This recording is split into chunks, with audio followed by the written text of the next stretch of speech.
കണ്ണു തുറന്ന് നോക്ക്. അന്തരീക്ഷത്തിന്റെ മട്ടും ഭാവവും മാറുന്നത് കാണുന്നില്ലേ? എന്തോ വരാൻ പോകുന്നെന്ന് എന്റെ മനസ്സ് പറയുന്നു. അങ്ങനെ പടച്ചാന്റെ കൃപകൊണ്ട് ഒരു തട്ടുമുട്ടില്ലാണ്ട് നമ്മൾ ദുബായ് കടപ്പുറത്തെത്തിക്കേ. പറ്റിയ നേരം പരവരാ വെളുക്കുന്നേ ഉള്ളൂ. ഇനി വൈകണ്ട ചാടിക്കോളി. നീന്താനുള്ള ട്രൗസറും കുപ്പായിട്ട് വേഗം ചാടിക്കോളി. ആ കാണാണ് ദുബായ്.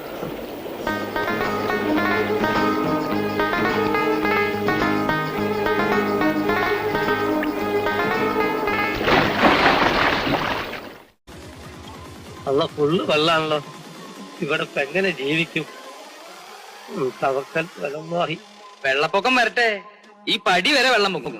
റഹ്മാനായ തമ്പുരാന് ഞങ്ങളൊരു പണ്ടാറും വരാനുണ്ടോ?